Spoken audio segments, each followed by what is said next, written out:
About institutional darkness. Institutional Satanism.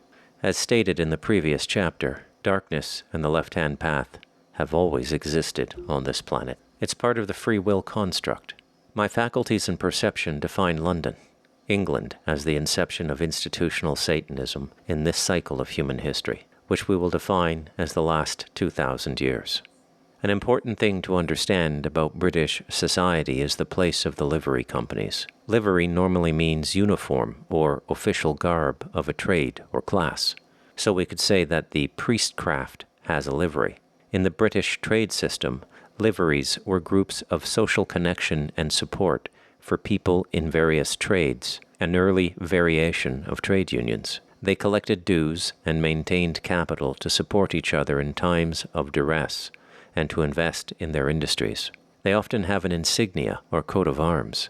These early livery companies were similar to fraternities, guilds, or mysteries that flourished throughout Europe for many centuries. The term mystery is still in use today, derived from the Latin mysterium, meaning professional skill. The early companies were established as guilds, and their roles included regulation of the trades, quality control, labor conditions, and looking after the welfare of their members. The liveries are a combination of commercial self-interest and benevolence societies with close connection to the church, hence the worshipful in the titles. Today, most of the liveries still encompass these early concepts, fostering trade, serving the community, and embracing modern skills and professions. Over time, some companies have failed to survive. Some have spawned new companies, and some have combined to ensure their continuance. Looking at the livery companies today, many of them are industry-specific, although some have shifted their trade support in moving with the times. The fan makers, for example, now support the mechanical fan trade, including the use of the fan in heating, ventilation, and aircraft propulsion. Some liveries are very active in their specific trades. The gun makers are still responsible for testing gun barrels. The goldsmiths test precious metals for purity and operate the London Assay Office. Others are only open to those connected with the trade. Shipwrights, and some are only open to those qualified in the trade or profession, chartered surveyors. Some smaller companies consist mainly of the original families, generations of tradesmen going back centuries. All the liveries continue to support education. Many support individual schools and provide bursaries, scholarships, awards, and prizes. The worshipful company of fuelers, often simply referred to as the fuelers, represents all aspects of the energy industry. The fuelers' origin is the woodmongers of the 14th century. Modern fuelers encompass coal, oil, nuclear, gas, electricity, and renewable energy. Membership spans production, supply, distribution, marketing, research, finance, education, and major consumers. It would be hard to imagine a more powerful livery company than the worshipful company of fuelers. Most countries would vest their energy needs in the public sector. In fact, that's what Britain did up until 1992. The Department of Energy was formed in 1974 under the Conservative government of Edward Heath. Heath was an abominable man. He was a friend of Jimmy Savile, a fellow recreational child sodomite, child torturer, and child murderer. Quite literally, a ghoul of a man, a demon in flesh. Heath would have been very well known in London's true satanic core. Heath was known to MI5 and MI6. They aided and abetted him.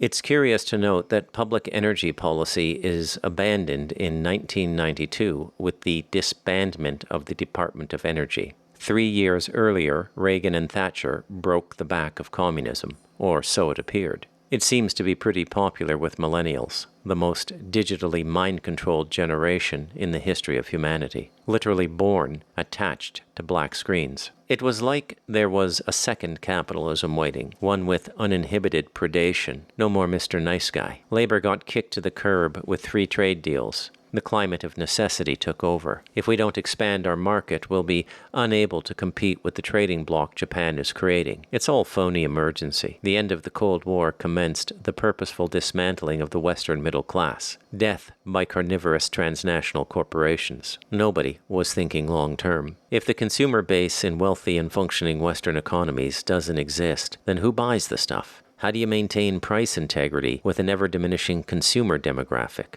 You don't.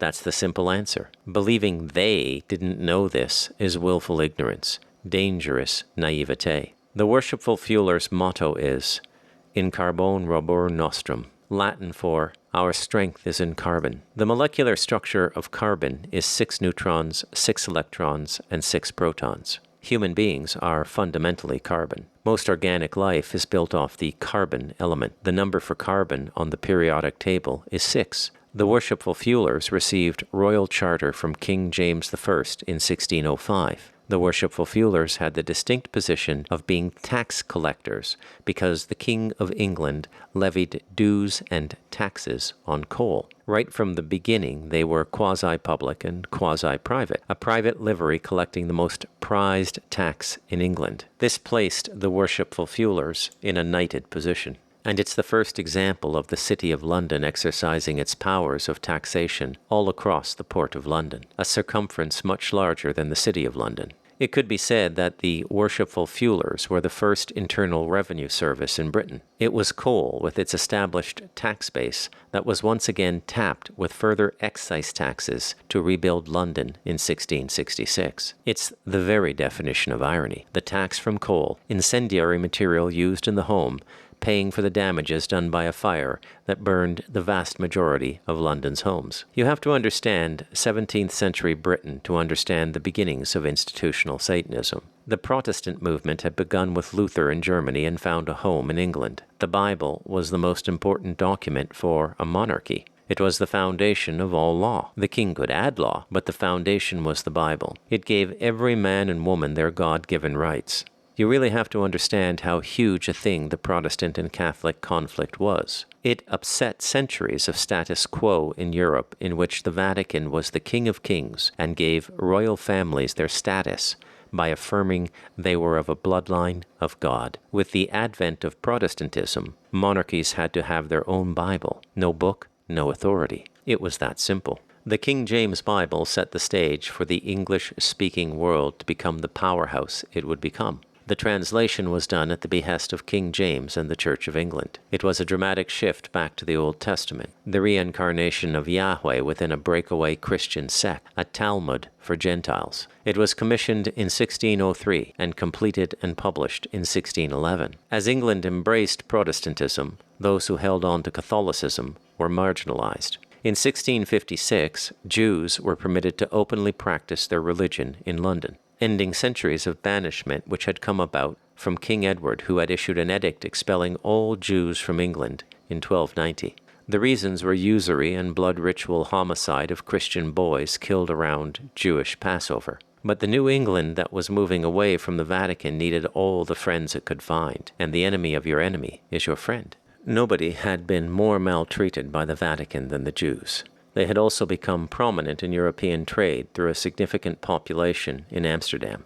The English commercial class wanted to capitalize on the trading partnerships of the Jews and expand their own commercial interests. This was accompanied by Jews being allowed into brokerage and various other forms of institutional and fraternal life in England. Concessions were made as it pertained to Jews taking the oaths because they were not Christian.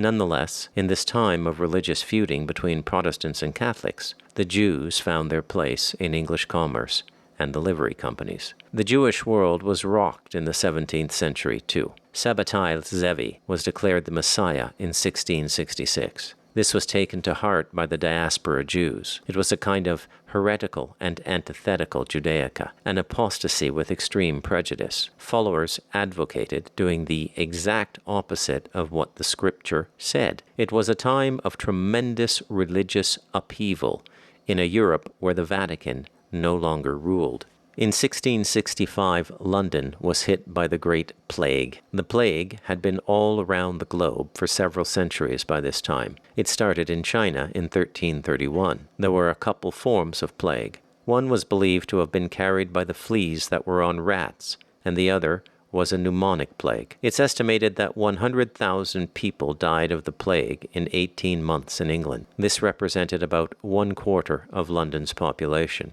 In the winter of 1664, a very bright comet was seen in the sky. It's part of all the records. London was something of a catastrophe in the poor sections at this time. There were open sewers with human waste in the middle of the street. It was impossible to get any kind of collective hygiene going in the poor areas.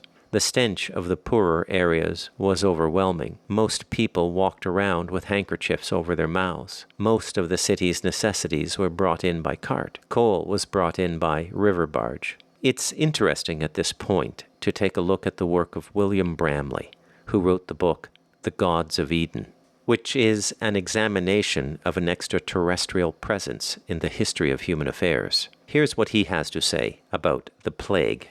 Late into dark December nights of the year 1664, London citizens sat up to watch a new blazing star, with mighty talk thereupon. King Charles II and his Queen gazed out of the windows at Whitehall. About east it rose, reaching no great altitude, and sank below the southwest horizon between 2 and 3 o'clock. In a week or two it was gone. Then letters came from Vienna notifying the like sight of a brilliant comet, and in the air the appearance of a coffin, which causes great anxiety of thought amongst the people. Erfurt saw with it other terrible apparitions, and listeners detected noise in the air, as of fires, and sounds of cannon and musket shot. The report rang out one night in the February following. Hundreds of persons had seen flames of fire for an hour together, which seemed to be thrown from Whitehall to St. James,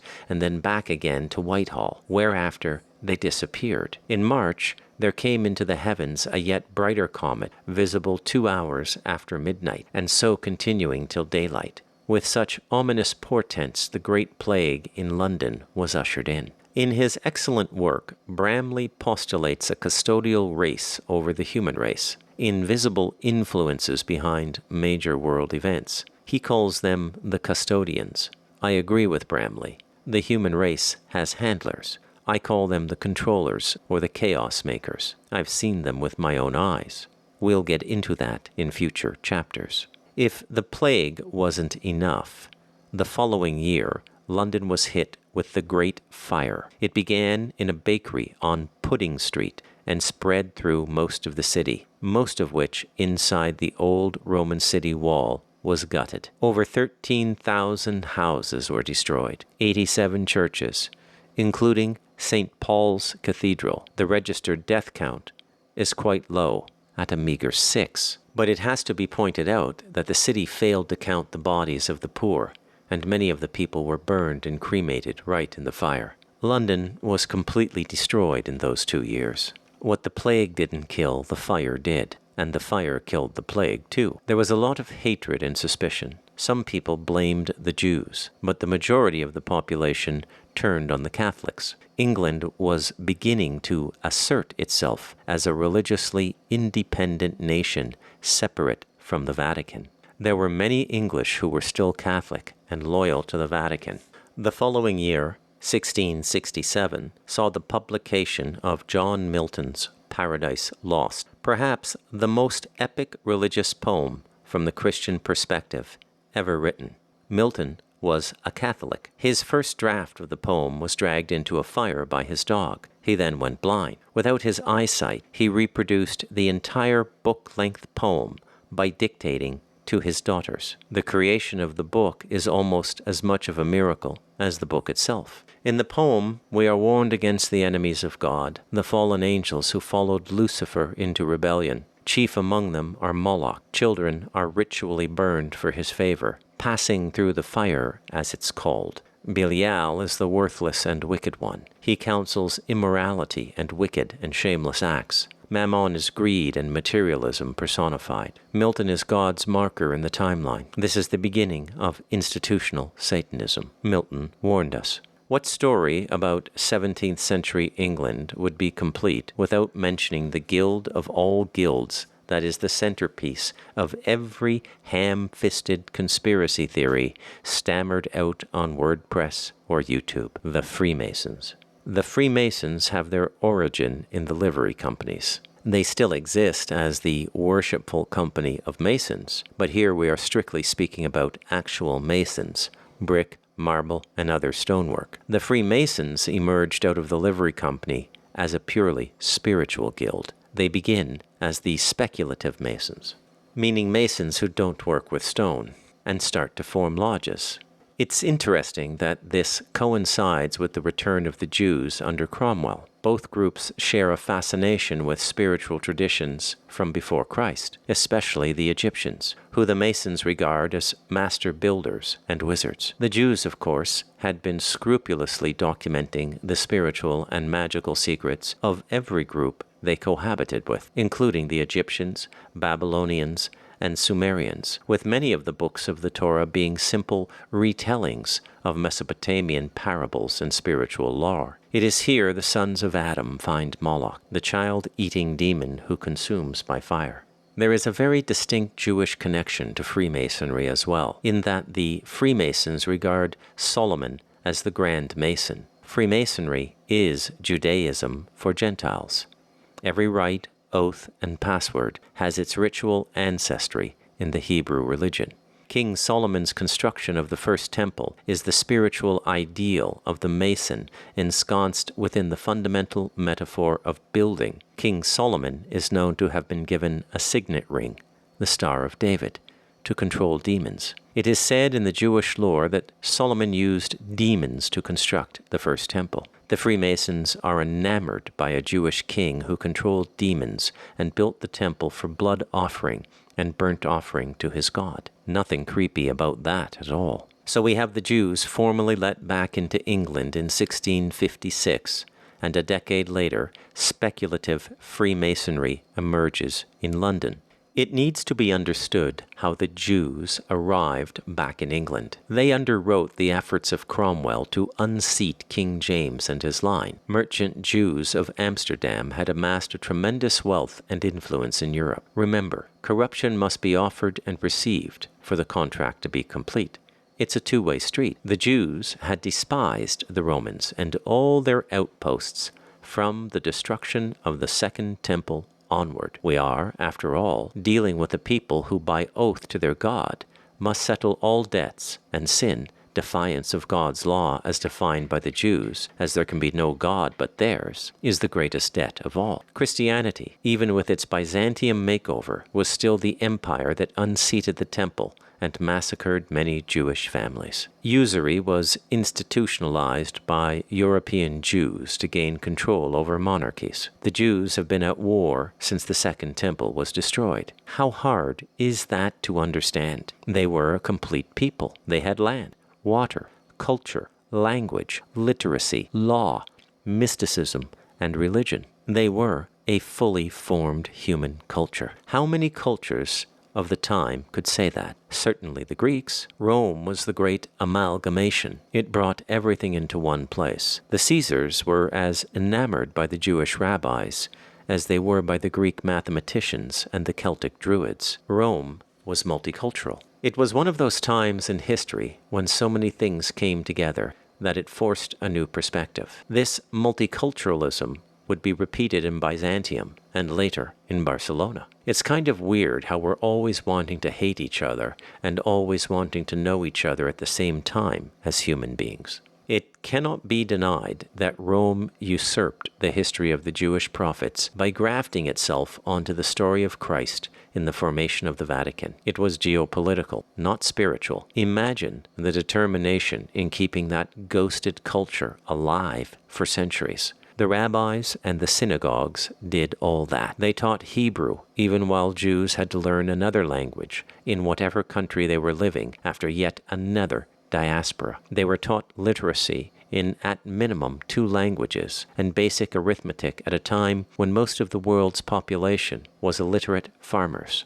The Romans built an empire on the backs of their prophets. It is the single greatest act of cultural appropriation ever. It's pure Machiavellian genius when you think about it. The Vatican policed Europe with Jewish law and collected all the taxes and indulgences associated with that wonderful economy. Nobody really saw a big problem picking a fight with a god who takes blood sacrifices and burnt offerings. It's kind of amazing, the stupidity of it all. The Amsterdam Jews got their bank in England by becoming Cromwell's creditors. For his part, Cromwell consented to the trial and execution of King Charles I. There was prolonged insurgency that contested the throne between the House of Stuart and the Dutch drop-in William the Orange. The Amsterdam Jews, man in London, part of the interest on Cromwell's debt. The Stuart line regained the throne after the Bank of England was formed. It is the first real central bank and serves as the model for all other central banks in the world. I know, you thought the Americans were running things. No, that's a distraction. It's all City of London. It always has been. Curiously, the worshipful fuelers went away when banking came into Britain. The bank handled the carbon tax. They surfaced again in the early 80s. Same name and logo. In Carbone Rober Nostrum, Latin for our strength is in carbon. By the time they received their new royal charter in 2012, banks were failing and the carbon tax was coming back. End of chapter.